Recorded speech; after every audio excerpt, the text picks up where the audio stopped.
और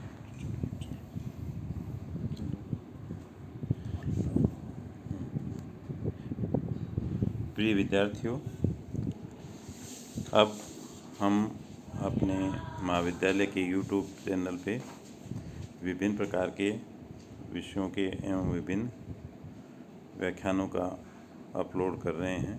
उसी श्रेणी के अंतर्गत अब भूगोल विषय में BA पार्ट सेकंड के पेपर फेस्ट का रिसोर्स ज्योग्राफी का ये वीडियो अपलोड कर रहे हैं। सभी इसको ध्यान से पढ़ें और इससे संबंधित जो भी क्वेरीज हों वो आप स्वयं या वीडियो पर तथा अपने व्हाट्सएप पर मेरे से कंसल्ट कर सकते हैं। सबसे पहले विद्यार्थियों से ये अनुरोध है कि हमारे विश्व में, हमारे देश में, हमारे क्षेत्र में जो कोविड-19 की जो महामारी चल रही है, इस महामारी से आप अपने स्वयं को, अपने परिवार को, अपने क्षेत्र को, अपने देश को विभिन्न प्रकार के इसके एडवाइजरी के जो नियम हैं उनके अनुसार अनुपालना करके अधिक से अधिक बचाव करने का प्रयास करें। जैसे 2 गज की दूरी, मास्क का प्रयोग और विभिन्न प्रकार के जो भी फैलाव से संबंधित जो भी एडवाइजरी के निर्देश हैं उनकी पालना करें। अब हम इस विषय के जो आपको संसाधन भूगोल जो है BA पार्ट सेकंड में पेपर फेस्ट जो आपके सिलेबस में है, उस सिलेबस के अनुसार हम टॉपिक फेस्ट है आपके संसाधन भूगोल की प्रकृति, क्षेत्र एवं महत्व का डिस्कस करेंगे। हमारी पृथ्वी पर विभिन्न प्रकार के जो भी संसाधन पाए जाते हैं, उन्हीं संसाधनों का या भूगोल की जो विभिन्न प्रकार की शाखाएं पाई जाती हैं, जैसे आपने BA पार्ट फर्स्ट में पढ़ा होगा भौतिक भूगोल, राजस्थान का भूगोल। तो भौतिक भूगोल में आपने विभिन्न प्रकार के भौतिक तत्वों के बारे में, हमारी अर्थ के बारे में, हमारे पृथ्वी के स्थल मंडल के बारे में, जल मंडल के बारे में, वायुमंडल के बारे में और जैव मंडल के बारे में विस्तृत अध्ययन किया। उसके अंतर्गत विभिन्न प्रकार के जो भी प्राकृतिक तत्व पाए जाते थे, उन प्राकृतिक तत्वों का उसके हमारी पृथ्वी पर किस प्रकार की विषमताएं पाई जाती हैं, उसके किस प्रकार के प्रभाव पाए जाते हैं, किस प्रकार के प्राकृतिक विभिन्नताएं पाई जाती हैं, विभिन्न प्रकार की मानवीय विविधताएं पाई जाती हैं, जो हम जैसे पृथ्वी का अध्ययन करते हैं, उस अध्ययन क्षेत्र के अंतर्गत यदि हम क्षेत्रीय रूप से अध्ययन करें अक्षांशों के अनुसार, तो पृथ्वी के जो मध्य अक्षांश अर्थात विषुवत रेखा से लेकर ध्रुवों की ओर विभिन्न प्रकार के प्राकृतिक वातावरणों का विस्तृत विवरण पाया जाता है। इसी प्रकार से यदि हम विभिन्न प्रकार के ऊंचाई के अनुसार देखें तो धरातल पर विभिन्न प्रकार के पर्वतपदीय भाग, मैदानी प्रदेश, विभिन्न प्रकार के पठारी प्रदेश और विभिन्न प्रकार के अपतटीय मैदानी प्रदेश भी पाए जाते हैं। इन सभी जो प्राकृतिक तत्व पाए जाते हैं, इन पर विभिन्न प्रकार के अंतर्जात, बहिर्जात पुलों द्वारा किस प्रकार की स्थलाकृतियों का विकास और उद्भव होता है और वह विभिन्न क्षेत्रों के अंतर्गत अलग अलग प्रकार के होते हैं।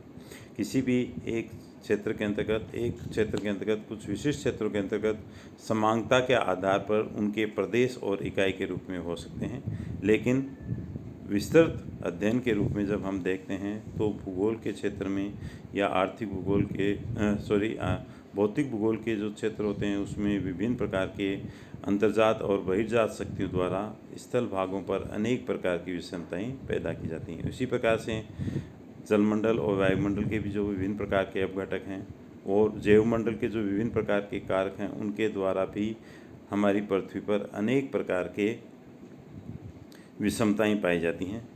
कहीं पर घने जंगल, कहीं पर घने मरुस्थलीय प्रदेश, कहीं पर पर्वतीय प्रदेश, पठारी प्रदेश, कहीं पर बिल्कुल शुष्क मरुस्थलीय प्रदेश, कहीं पर शीत मरुस्थलीय प्रदेश पाए जाते हैं। इसी तरह से हम जो विभिन्न प्रकार के भौतिक पदार्थों द्वारा या विभिन्न प्रकार के आर्थिक विषमताओं द्वारा जो हमें संसाधन प्राप्त होते हैं, जो भी हमें विभिन्न प्रकार के धरती पर अलग अलग जो विषमताएं पाई जाती हैं, उन संसाधनों से मानवीय जो क्रियाएं होती हैं और मानवीय तत्व होते हैं या मानव निवास, मानव के क्रियाकलाप भी प्रत्यक्ष रूप से जुड़े रहते हैं।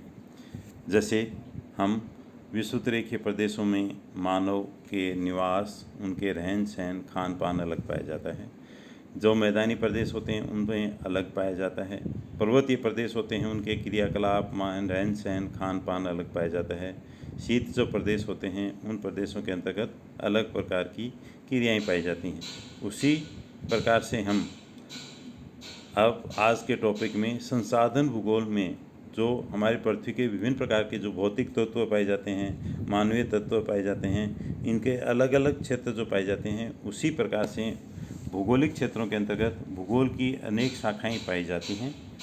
उन शाखाओं के अंतर्गत एक आर्थिक भूगोल भी हम अध्ययन करते हैं। उस आर्थिक भूगोल में भी विभिन्न प्रकार के मानवीय क्रियाकलापों द्वारा अनेक प्रकार की आर्थिक क्रियाएं संपन्न करते हैं और संपन्न होती हैं। जैसे आर्थिक भूगोल में हम क्या अध्ययन करते हैं? किसी भी वस्तु का उत्पादन, उसका वितरण, उसके विभिन्न प्रकार के उपयोग, उपभोक्ता और उससे संबंधित विभिन्न प्रकार की आर्थिक, व्यापार से संबंधित, विपणन से संबंधित विभिन्न प्रकार की आर्थिक गतिविधियां का अध्ययन करते हैं। तो आर्थिक भूगोल के अंतर्गत ही अब एक मानव के विभिन्न प्रकार के आर्थिक क्रियाकलापों से संबंधित एक वह किस प्रकार से क्रियाएं संपन्न करता है और वह धरती पर पाए जाने वाले या पृथ्वी पर पाए जाने वाले विभिन्न प्रकार के जो भी वस्तुएं होती हैं उनका उपयोग कैसे करता है और उस उपयोग का वह किस प्रकार से उसका उपयोग के साथ साथ वह किन क्षेत्रों में संसाधन जो पाए जाते हैं या जो भी वस्तुएं पाई जाती हैं उनका वितरण किस प्रकार का पाया जाता है, उनके कितने उनके डिपॉजिट्स पाए जाते हैं, जमाव पाए जाते हैं, उनका भी अध्ययन किया जाता है। तो आर्थिक क्रियाओं के साथ साथ पृथ्वी पर पाए जाने वाले विभिन्न प्रकार के प्रत्यक्ष एवं अप्रत्यक्ष रूप से जो भी साधन पाए जाते हैं जो मानव के लिए प्रत्यक्ष एवं अप्रत्यक्ष रूप से उपयोगी होते हैं, उन्हीं को हम संसाधन कहते हैं। अब संसाधनों के क्षेत्र में जो हम अध्ययन करेंगे वह संसाधन का अध्ययन या संसाधन भूगोल की सबसे जो अर्थ है, उसकी प्रकृति है, उसका विषय वस्तु है या उसके क्षेत्र हैं, उसके लिए हमारे लिए उसका अध्ययन करना और उसकी अर्थ एवं परिभाषा समझना भी आवश्यक है। क्योंकि सामान्य रूप से संसाधन भूगोल क्या होता है?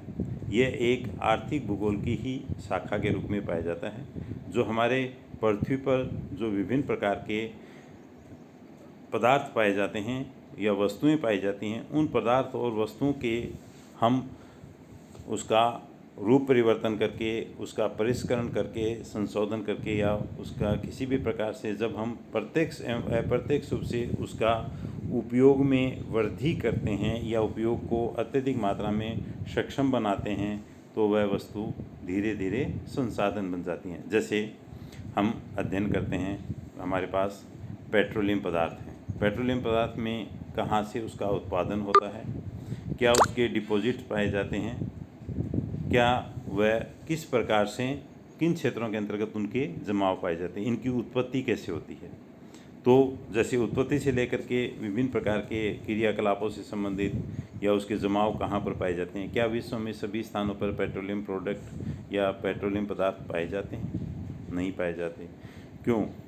केवल ये विभिन्न प्रकार की अवसादी जो चट्टानें पाई जाती हैं, उन अवसादी चट्टानों के अंतर्गत भी जिन क्षेत्रों के अंतर्गत विभिन्न प्रकार के कायांतरण की प्रक्रिया के द्वारा जो शैलों का निर्माण हुआ, उन शैलों के निर्माण के क्षेत्रों में विभिन्न प्रकार की भूगर्भीय हलचलों के कारण ये धरती के आंतरिक भाग में चट्टानों के जो स्पंज के रूप में या एक चट्टान के पदार्थ के और द्रव्य पदार्थ के रूप में और ठोस पदार्थों के रूप में ये पाए जाते हैं। ये किन क्षेत्रों में पाए जाते हैं? जैसे वर्तमान समय में विभिन्न प्रकार के जहाँ पर प्राचीन समय में भूसन्नतियाँ पाई जाती थी, जो पार्ट आपने पार्ट फर्स्ट में पढ़ा होगा, भू अभिन्नतियाँ, भूसन्नतियाँ, उन भूसन्नतियों के क्षेत्रों में विभिन्न प्रकार के वनस्पतिक तथा जैविक अंशों के जमाव के द्वारा एवं भूगर्भीय कल्चरों में दबाव तथा तापमान की क्रियाओं के द्वारा इस पदार्थों का रूपांतरण की क्रिया के द्वारा निर्माण होता है। ये विभिन्न प्रकार की स्पंजकारी एवं अवसादी चट्टानों के क्षेत्रों में पाए जाते हैं।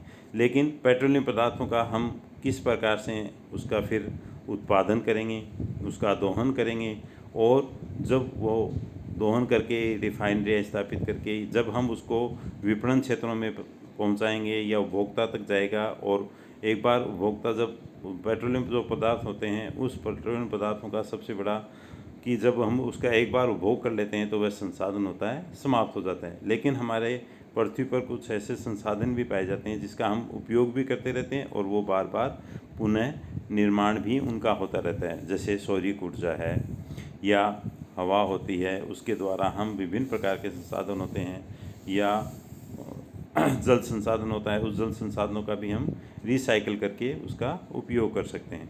तो सामान्य रूप से संसाधन भूगोल क्या है, संसाधन भूगोल किसे कहते हैं, संसाधन भूगोल की किस प्रकार की विशेषताएं पाई जाती हैं, उसमें किस प्रकार का हम अध्ययन करें, उन अध्ययनों के लिए हमें संसाधन का अर्थ समझना सबसे पहले आवश्यक है।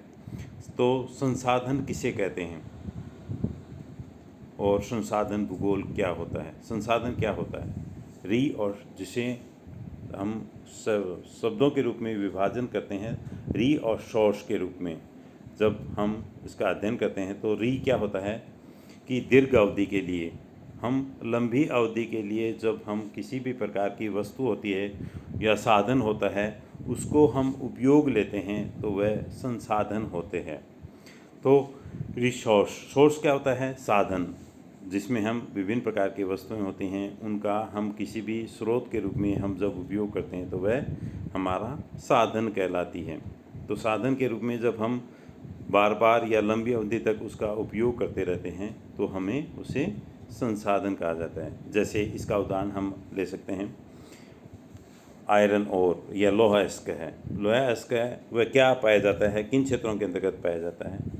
प्राचीन काल की जो चट्टानें पाई जाती हैं उन चट्टानों के अंतर्गत जहाँ पर आयरन के ऑक्साइड्स पाए जाते हैं, उन ऑक्साइड्स के जमाव के क्षेत्रों में ये मुख्य रूप से जो आग्नेय चट्टानें होती हैं उन आग्नेय चट्टानों के क्षेत्रों में इनके जमाव पाए जाते हैं। जब हम उसका उपयोग करेंगे वह प्रारंभिक अवस्था के अंतर्गत हमारे लिए वह पत्थर होता है। जब हम उसका परिष्कृत रूप करेंगे, उसको चट्टान को तोड़ेंगे, चट्टान को तोड़ करके उसको तापमान के द्वारा या कोयले के द्वारा या ताप की क्रिया के द्वारा हम उसका परिष्कृत रूप निकालेंगे। उसमें जो लोहा होता है उस लोहे को अलग करेंगे और जो अवशिष्ट पदार्थ होते हैं वो अलग हो जाते हैं। उसके बाद लोहे के जो हम उसमें विभिन्न प्रकार के सहायक पदार्थ मिला करके उससे विभिन्न प्रकार की वस्तुएं या विभिन्न प्रकार के मेटल भी बना सकते हैं। जैसे मैग्नीज मिला करके हम उसमें क्या कर सकते हैं कि स्टेनलेस स्टील, जैसे आपने देखा होगा अपने घरों में जो विभिन्न प्रकार के जो बर्तन होते हैं वो स्टेनलेस स्टील के बने होते हैं, तो उसमें मैग्नीज या अन्य प्रकार की जो मिश्र धातुएं होती हैं उनको मिला करके हम उसका परिष्कृत रूप होते हैं वो कर सकते हैं। दूसरा, उसमें लोहा बना करके हम लोहे के उपयोग के लिए हम उसका अलग अलग रूपों में, उसको अलग अलग माध्यम के रूप से हम उसका, जैसे सीट के रूप में, किसी गर्डर के रूप में, किसी और रोड के रूप में हम उसका उपयोग कर सकते हैं। हम उसमें अपने विभिन्न प्रकार की ताप क्रियाओं के द्वारा उसमें रूप परिवर्तन, उसकी आकृति दे करके उसको उपयोग किया जा सकता है। तो जैसे इसमें आयरन ओर का जब हम उपयोग करके लोहा बना लिया और लोहे के द्वारा जो विभिन्न प्रकार की जो से उसके उपयोग में और उस साधन के उपयोगिता में वृद्धि हो जाती है। हम उसमें छोटी से छोटी आलपिन से लेकर के विभिन्न प्रकार की जो बड़ी बड़ी मशीनें होती हैं, विभिन्न प्रकार के आधारभूत जो उद्योग होते हैं उनके लिए हम उसका निर्माण कर सकते हैं। तो रिसोर्स क्या होता है कि दीर्घ अवधि के लिए जो भी साधन होते हैं उन संसाधनों में हम उसका उपयोगिता बढ़ा करके, उसका रूप परिवर्तन करके और उसमें विभिन्न प्रकार के जो उपयोगिता की मात्रा होती है उसको बढ़ा लेते हैं, तो वह वस्तु होती है संसाधन हो जाती है। तो संसाधन होते हैं, इसकी सामान्य रूप से ये अर्थ होता है कि जब किसी भी वस्तु के या साधन को हम दीर्घ अवधि के लिए उसका उपयोग या उपयोगिता में वृद्धि कर देते हैं तो वह वस्तु होती है, संसाधन होती है। तो संसाधन होती हैं हमारी पृथ्वी पर विभिन्न प्रकार के जैविक अजैविक संसाधन होते हैं, पाए जाते हैं। विभिन्न प्रकार के जैसे धातुएं होती हैं, विभिन्न प्रकार के उसमें मिश्र धातुएं होती हैं। हमारी जो पृथ्वी पर जो सॉइल्स पाई जाती हैं उस मिट्टियों में विभिन्न प्रकार के जो पदार्थ पाए जाते हैं, विभिन्न प्रकार के जो खनिज पदार्थ पाए जाते हैं। इसी प्रकार से मानवीय संसाधन के रूप में भी पर्वतीय प्रदेशों में, मैदानी क्षेत्रों में और तटीय क्षेत्रों में किस प्रकार के मानव निवास करते हैं और वह उन संसाधनों का किस प्रकार से उपयोग करते हैं। जैसे विषुवतीय के प्रदेशों में जो मानव होता है वह किस प्रकार के संसाधन उपयोग में लेता है। वह इसी प्रकार से जो ध्रुवीय प्रदेशों के जो मानव जातियाँ होती हैं, जैसे एस्किमोज आपने पढ़ा होगा, एस्किमोज किस प्रकार के संसाधन होते हैं, काम में लेते हैं, उनकी क्रियाकलाप होते हैं, स्लेज काम में लेते हैं या गाड़ी काम में लेते हैं, नाव लेते हैं, क्योक लेते हैं, कैसे कपड़े पहनते हैं, वो सभी इस प्रकार के संसाधनों के रूप में ही हम उसका अध्ययन करते हैं। अब हम संसाधन की अर्थ के साथ साथ उसकी परिभाषा क्या होगी, परिभाषा के रूप में हम उसको देखते हैं तो क्या होता है। परिभाषा किससे कहा जाता है? जब किसी भी क्षेत्र होता है, विषय वस्तु होती है, उसको संक्षिप्त रूप से शब्दों के माध्यम से जब उसकी अभिव्यक्ति की जाती है तो वह परिभाषा होती है। तो संसाधन किसे कहते हैं? संसाधन की समाज विज्ञान कोश के अनुसार संसाधन क्या होता है? संसाधन मानवीय पर्यावरण के पक्ष में जिनके द्वारा मनुष्य की आवश्यकताओं की पूर्ति में, सुविधा में वृद्धि होती है एवं सामाजिक उद्देश्यों की पूर्ति होती है। इसमें आप जैसे ये परिभाषा है, ये जैसे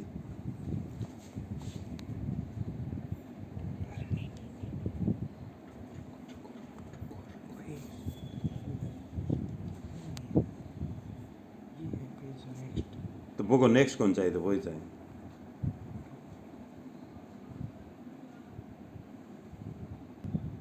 बता दिए चलो है। समाज विज्ञान कोश के अनुसार संसाधन क्या होते हैं? मानवीय पर्यावरण, मानव का जो वातावरण पाया जाता है उसके वे पक्ष हैं जिसमें विभिन्न प्रकार के पक्ष होते हैं। मानव अपने क्रियाकलापों के द्वारा, अपनी आवश्यकताओं के द्वारा या अपने उपभोग के लिए किस प्रकार से वह विभिन्न प्रकार के वस्तुएं होती हैं उपयोग करती है। जैसे आपने अपने यहाँ पर देखा होगा कि एक किसान है, कृषि का कार्य जब वह करता है तो वह किस प्रकार से अपने विभिन्न प्रकार के जो भी संसाधन पाई जाती है, हमारी जो अर्थ पाई जाती है, पृथ्वी पाई जाती है, उसमें वह सबसे पहले जुताई करता है, उसकी सफाई करता है। उसके बाद में वह उसमें जुताई करके उसमें बीज डालता है। बीज डालने के बाद में वह फसल होती है, उगती है। फसल उगने के बाद में वह उसकी निराई गुड़ाई करता है। उसके बाद में वह उस फसल को काटता है। फसल के काटने के बाद में वह उससे खाद्यान्नों की एवं खाद्य पदार्थों की आपूर्ति करता है। तो उसमें विभिन्न प्रकार की स्टेजेस होती हैं, अवस्थाएं होती हैं। वह मानव अपने विभिन्न प्रकार के क्रियाकलाप और विभिन्न प्रकार के जो वातावरण होते हैं, प्राकृतिक वातावरण के साथ साथ मानवीय क्रियाकलाप होते हैं, उसके विभिन्न पहलुओं का और पक्षों का उसके अंतर्गत वह अध्ययन करता है। दूसरा, जिनके द्वारा मनुष्य की आवश्यकताएं, अब मनुष्य की आवश्यकताओं की कैसे पूर्ति होती है? मनुष्य अपने आधारभूत आवश्यकताओं के लिए, जैसे अपने यहाँ पर आपने देखा होगा कि भवन के निर्माण के लिए मनुष्य अपनी आवश्यकता खाद्यान्नों की आपूर्ति के लिए, मैंने अभी आपको उदाहरण बताया। इसी प्रकार से दूसरे संसाधन के रूप में हम भवन निर्माण के रूप में यदि हम उसका देखते हैं, मकान कैसे बनाते हैं, तो विभिन्न प्रकार के कंकड़ पत्थर जो भी अपने आसपास के जो संसाधन होते हैं, मिट्टी होती है, उसका उपयोग करते हैं। तो मिट्टी पत्थर उसका उपयोग करके वह उसका निर्माण करता है। निर्माण करने के साथ साथ उसमें किस प्रकार की वह अपने झोंपड़ी बनाता है। पशुओं के लिए वो अलग प्रकार के घर बनाता है। मनुष्य अपने स्वयं के लिए अलग प्रकार के कच्चे मकान है, झोंपड़ी बनाना है या पक्के मकान बनाना है, उसके लिए अलग अलग प्रकार की आवश्यकताओं की पूर्ति उसे करनी होती है। तो इसके बाद में वह पूर्ति में किस प्रकार की वह सुविधा युक्त क्षेत्र के अंतर्गत वह उसकी निर्माण करता है। तो उसमें सुविधाएं क्या उसको प्राप्त होती हैं, जैसे खाद्यान्नों के क्षेत्र में हम किस प्रकार की फसलें उगाते हैं। सबसे पहले जैसे अपने यहाँ पर जो क्षेत्र पाया जाता है उसमें मुख्य रूप से खाद्य पदार्थों के रूप में बाजरे का फसल बोई जाती है, और केवल कुछ अपने यहाँ के जो क्षेत्र हैं उसके अंतर्गत खरीफ की फसल ही उगाई जाती है। तो खरीफ की फसल के साथ साथ हम बाजरा, मूंग, मोठ, ग्वार आदि दलहन फसलों का भी हम उत्पादन करते हैं, क्योंकि वह उसके व्यापारिक सुविधा के लिए या व्यापारिक आवश्यकताओं की पूर्ति के लिए हम अपनी दलहन फसलें उगाते हैं। ग्वार वगैरह जो होता है वह अपने पशुओं के लिए भी हम उसका उत्पादन करते हैं। तो उसमें विभिन्न प्रकार की सामाजिक और उसकी आवश्यकताओं की पूर्ति होती है। अब आता है उसकी सुविधाओं के साथ साथ सामाजिक उद्देश्यों की भी पूर्ति करता है। सामाजिक उद्देश्य क्या होते हैं? समाज में विभिन्न प्रकार के क्रियाकलाप, समाज में अपने मानव किस प्रकार से निवास करता है, उसके किस प्रकार के क्रियाकलाप हैं, अपने सामाजिक जो दायित्व होते हैं, शिक्षा का है, जैसे शिक्षा का है, सामाजिक जो शादी विवाह आदि के जो दायित्व होते हैं उसका किस प्रकार से वह निर्वहन करता है, उसके लिए किस प्रकार से वह कौन सी फसलें उगाता है, किस प्रकार की वह अपनी अन्य प्रकार की आर्थिक गतिविधियाँ होती हैं वह संचालित करता है। तो सामाजिक उद्देश्यों की पूर्ति भी इसके द्वारा की जाती है। तो सामाजिक उद्देश्य होते हैं, उस सामाजिक उद्देश्यों में भी मनुष्य अपने विभिन्न प्रकार के सामाजिक, आर्थिक और विभिन्न प्रकार की जो गतिविधियाँ होती हैं उनको वह पूर्ण रूप से संचालित करने का प्रयास करता है। तो समाज विज्ञान कोश के अनुसार संसाधन क्या हुआ? संसाधन वह वस्तु है जो मानव अपने क्रियाकलापों के द्वारा या मानव अपने आसपास के वातावरण के द्वारा विभिन्न प्रकार के उद्देश्यों की पूर्ति के लिए और मनुष्य अपनी प्राथमिक आवश्यकताएं, जैसे सबसे पहले मनुष्य का क्या स्वभाव होता है, अपनी प्राथमिक आवश्यकताएं रोटी, कपड़ा और मकान, और उसके लिए जो विभिन्न प्रकार की जो आसपास की जो वस्तुएं होती हैं उन आवश्यकताओं के साथ साथ वह अपनी स्वयं की आवश्यकताओं की पूर्ति का ही प्रमुख रूप से ध्येय रखता है। उस पूर्ति की सुविधाएं होती हैं, वह कौन से संसाधन हैं उनकी पूर्ति करेंगे। जैसे खाद्य, रोटी का जो है उसके लिए हमें खाद्यान्न चाहिए, दलहन फसलें चाहिए, और इसी प्रकार से मकान बनाने के लिए आसपास का जो भी वृक्ष हैं या जो विभिन्न प्रकार की घासें हैं या जो विभिन्न प्रकार के पृथ्वी में पाई जाने वाली जो चट्टानें हैं, आग्नेय चट्टानें हैं या रूपांतरित चट्टानें हैं या अवसादी जो चट्टानें पाई जाती हैं, उसमें निकलने वाले जो विभिन्न प्रकार के जो पदार्थ होते हैं उससे हम मकान बनाने की अपनी आवश्यकता की पूर्ति करते हैं। इसी प्रकार से कपड़े के लिए हम जो विभिन्न प्रकार के जो कपड़े होते हैं उसके लिए हम क्या करते हैं, विभिन्न प्रकार के फसलों का, जैसे कपास का उत्पादन है। गर्म कपड़ों के लिए सर्दियों में जैसे गर्म कपड़े पहने जाते हैं तो उसके लिए विभिन्न प्रकार के पशुपालनिक जो क्रियाएं होती हैं, पशुचारणिक जो क्रियाएं होती हैं उसका हम पालन पोषण करते हैं। जैसे भेड़ जो पशु पाया जाता है उसकी ऊन से हम विभिन्न प्रकार के गर्म कपड़े होते हैं उनका आपूर्ति की जाती है। सूती कपड़े के लिए हम विभिन्न प्रकार के कपास की फसलें होती हैं उसको उगाते हैं और उसके तंतुओं के द्वारा सूती कपड़े का या विभिन्न प्रकार के जो कपड़े होते हैं। इसी प्रकार से अब सिंथेटिक जो कपड़े आए हैं उन सिंथेटिक कपड़ों का पेट्रोलियम जो पदार्थ होते हैं उन पेट्रोलियम पदार्थों के द्वारा उसका उत्पादन किया जाता है और उससे विभिन्न प्रकार के रेशेदार एवं तंतु बना करके हम उसकी विभिन्न प्रकार की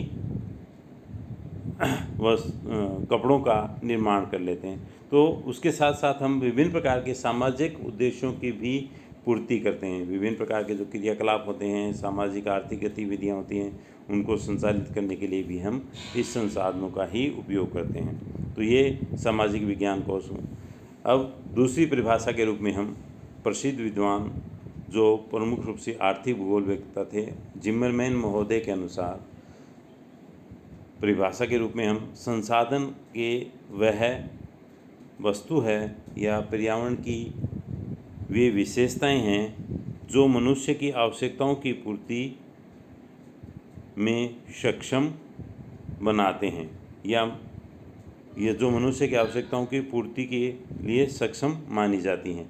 तो क्या होता है, जो मनुष्य की संसाधन पर्यावरण की कौन सी विशेषताएं हैं? संसाधन हमारे भौतिक और जैविक और विभिन्न प्रकार के जो भी वातावरण जो पाया जाता है, चाहे हम उसके अंतर्गत विभिन्न प्रकार के हमारा स्थल मंडल लेते हैं, वायुमंडल लेते हैं, जैव मंडल लेते हैं, जल मंडल लेते हैं, उससे पर्यावरण की वे विभिन्न प्रकार की जो विशिष्टताएं होती हैं, जो मनुष्य जैसे ही वातावरण के अंतर्गत रहता है उसकी प्राथमिक रूप से मनुष्य की आवश्यकताओं की पूर्ति करता है। क्या करता है कि मनुष्य की आवश्यकताओं की वह पूर्ति करता है, और पूर्ति के लिए जो भी वहाँ की वस्तुएं उसके पास उपलब्ध हैं उसको प्रत्यक्ष रूप से जो भी पर्यावरण के द्वारा या हमारे वातावरण के द्वारा उसको पूर्ति के लिए वह प्रत्यक्ष रूप से उसके पास उपलब्ध हैं उनको सक्षम बनाता है या सक्षम मानी जाती हैं, और वे आवश्यकताओं तथा क्षमताओं के द्वारा उपयोगिता प्रदान जाती है।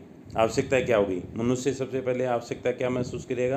अपने सुरक्षा के लिए भवन या निर्माण या रहने के लिए वह मकान की आवश्यकता होगी, खाद्यान्नों की आपूर्ति की होगी, विभिन्न प्रकार के कपड़ों की, जैसे आदिम अवस्था के अंतर्गत मनुष्य था वह क्या करता था? विभिन्न प्रकार के छाल कपड़े या फिर उसने जिस प्रकार की उसकी जीव जंतुओं से प्राप्त होने वाली जो खाल होती थी उसका भी उपयोग करता था। लेकिन धीरे धीरे विकास होने के कारण हम विभिन्न प्रकार के वस्त्रों का हम उपयोग करने लग गए हैं। तो अपनी आवश्यकताओं और अपनी क्षमता क्या होती है, उसकी एफिशिएंसी कितनी पाई जाती है, उसकी कैपेसिटी क्या पाई जाती है, संसाधनों की क्या कैपेसिटी पाई जाती है, क्या विश्व के विभिन्न क्षेत्रों में सभी प्रकार के क्षेत्र पाए जाते हैं, वहाँ पर क्षमताएं एवं उपयोगकर्ता उनके बराबर उपलब्ध नहीं होते हैं। जैसे हम विस्तृत एक ही प्रदेशों का उदाहरण देते हैं, वहाँ की जो वातावरण पाया जाता है या भौतिक वातावरण पाया जाता है कैसा पाया जाता है? घने जंगल पाए जाते हैं, कठोर जलवायु पाई जाती है। तो क्या हम उन क्षेत्रों के अंतर्गत सक्षम रूप से हम अधिक रूप से कार्य कर पाएंगे? नहीं कर पाते हैं। तो वहाँ पर रहने वाले जैसे आदिम जनजातियाँ होती हैं वह वहाँ पर प्रत्यक्ष रूप से वहाँ के जो वातावरण पाए जाते हैं जो उसी वातावरण के अनुसार उनकी क्षमताएं पाई जाती हैं। दूसरी ओर मरुस्थलीय प्रदेशों में रहने वाले लोग होते हैं, जैसे आपने अपने यहाँ पर जो विभिन्न प्रकार के लोग रहते हैं वो कैसे क्रियाकलाप करते हैं, खाद्यान्नों की आपूर्ति या पशुचारणी क्रियाएँ होती हैं वो करते हैं। इसी प्रकार से अरब के जो क्षेत्र पाए जाते हैं या सारा के जो मरुस्थलीय क्षेत्र पाए जाते हैं, एटाकामा के जो मरुस्थलीय क्षेत्र पाए जाते हैं, उन क्षेत्रों में वहाँ के जो सभी भौतिक वातावरण जो पाया जाता है उसी के अनुसार आवश्यकताएं एवं क्षमताओं का वो विकास करते हैं और उसका निर्माण करते हैं। तो उसके साथ साथ वहाँ की जो क्षमताएं पाई जाती हैं उनको किस प्रकार से वह उपयोग करता है। जैसे पेट्रोलियम पदार्थों की खोज से पहले जो अरब का जो मरुस्थलीय प्रदेश था वहाँ के जो क्षेत्र थे वहाँ पर पहले दजला और फ्रात नदियों के जो क्षेत्र थे वो काफ़ी प्राचीन काल की सभ्यताओं के समय में विकसित थे, लेकिन वहाँ के जो दूसरे क्षेत्र थे मरुस्थलीय क्षेत्र थे, सऊदी अरब के क्षेत्र हैं, उन क्षेत्रों के अंतर्गत कुवैत और उसके आसपास अदन ओमान के जो क्षेत्र पाए जाते हैं वहाँ पर पूर्ण रूप से मरुस्थलीय क्षेत्र पाया जाता था। लेकिन जैसे ही पेट्रोलियम पदार्थों की खोज हुई वहाँ पर उनके उत्पादन होने लगा तो वहाँ के जो जीवन में, वहाँ के वातावरण में और वहाँ के मानवीय क्रियाकलापों में एकदम से आमूल रूप से परिवर्तन हुआ। वहाँ पर बड़े बड़े नगर बसने लगे, विभिन्न प्रकार की रिफाइनरीज हैं, पाइपलाइनों के द्वारा से उसका उत्पादन किया पेट्रोलियम पदार्थों का, और अत्यधिक मात्रा में वो पेट्रोलियम पदार्थों का निर्यात करने लगे क्योंकि वहाँ पर उनका उपभोग अधिक नहीं होता था या उसका उपयोग कम मात्रा में ही हो पाता था। तो उन्होंने उत्पादन किया, विपणन किया और दूसरे देशों को भेजा। तो उसके कारण वो अत्यधिक मात्रा में वो लाभ की स्थिति या व्यापारिक गतिविधियों में भी उन्होंने अत्यधिक मात्रा में अपनी क्षमताओं का या वहाँ पर जो उत्पादन हुआ था अत्यधिक मात्रा में उत्पादन हुआ उसका उन्होंने निर्यात करके अत्यधिक मात्रा में अपनी वस्तुओं का या अपने संसाधनों का विस्तार किया। तो अत्यधिक मात्रा में इसी प्रकार से जैसे दूसरे जो एग्रीकल्चर प्रोडक्शन या जो मैदानी प्रदेश पाए जाते हैं उन मैदानी प्रदेशों में रहने वाले मानवीय जो क्रियाकलाप या मानवीय जो आवश्यकताएं होती हैं वह क्या होती हैं? वहाँ पर खाद्यान्नों को एवं व्यापारिक फसलों का उत्पादन होता है किया जाता है, या घने बसे हुए जो क्षेत्र होते हैं उन क्षेत्रों के अंतर्गत किस प्रकार की फसलें बोई जाती हैं। जैसे चावल तो चाइना जैसे पाया जाता है या दक्षिण पूर्वी एशियाई जो देश पाए जाते हैं उसके अंतर्गत जनसंख्या का अधिक दबाव पाया जाता था। गर्म जलवायु पाई जाती थी, खाद्यान्नों की अधिक मात्रा पाई जाती थी, मांग अधिक मात्रा में पाई जाती थी, इसलिए उन क्षेत्रों के अंतर्गत चावल का उत्पादन किया जाने लगा या चावल के उत्पादन को, तो वो एक फसल के साथ साथ दोहरी फसल, या अब जैसे जापान है, चाइना है या भारत है, उसमें 3 से 4 तक भी फसलें हैं उत्पादन की जाती हैं। दूसरा, उसमें जो क्षमताएं आई हैं उन क्षमताओं का विकास भी कैसे हुआ, प्रति हेक्टेयर उत्पादन में भी अत्यधिक मात्रा में उसकी बढ़ोतरी हुई। जहाँ पर पहले जैसे 100 किलोग्राम, 1 हेक्टेयर के अंतर्गत 100 किलोग्राम होता था, अब वह उसका जो प्रति हेक्टेयर उत्पादन है वो 3 से 4,000 किलोग्राम तक या 5,000 किलोग्राम तक भी प्रति हेक्टेयर चावल का उत्पादन किया जाता है। दूसरी ओर जैसे गेहूं का उत्पादन है, तो गेहूं के उत्पादन के लिए भी जो शीतोष्ण कटिबंधीय जो क्षेत्र पाए जाते हैं उनमें जो छोटी घास के मैदानी प्रदेश पाए जाते थे, उसके अंतर्गत ही इनकी अत्यधिक मात्रा में जमाव पाए जाते हैं। वहाँ की जो आवश्यकताएं थी उसमें मानव बसाव कम पाया जाता था, तो बड़े स्तर पर वहाँ पर कृषि के क्षेत्र के अंतर्गत उसका उत्पादन किया गया। तो मध्य एशिया के जो क्षेत्र पाए जाते हैं, प्रेरी जो स्टेपीज घास के मैदानी प्रदेश पाए जाते हैं, इसी प्रकार से अर्जेंटीना के जो प्रदेश पाए जाते हैं उसके अंतर्गत गेहूँ का उत्पादन किया जाता है। भारत में भी उत्तर भारत का जो गंगा और ब्रह्मपुत्र नदियों के मैदानी प्रदेश पाए जाते हैं, इसमें भी अत्यधिक मात्रा में खाद्यान्नों का उत्पादन किया जाता है। तो इस प्रकार से जो विभिन्न प्रकार के जो संसाधन पाए जाते हैं, हमारा जो मानव का वातावरण पाया जाता है, उसके अनुसार ये हम इसका उत्पादन करते हैं। तो इसके बाद में हम नेक्स्ट जो वीडियो है उसमें आपको अलग से आपको मैं समझाऊंगा, अलग जो डेफिनेशन होती हैं उनका उपयोग करेंगे। बंद कर दें।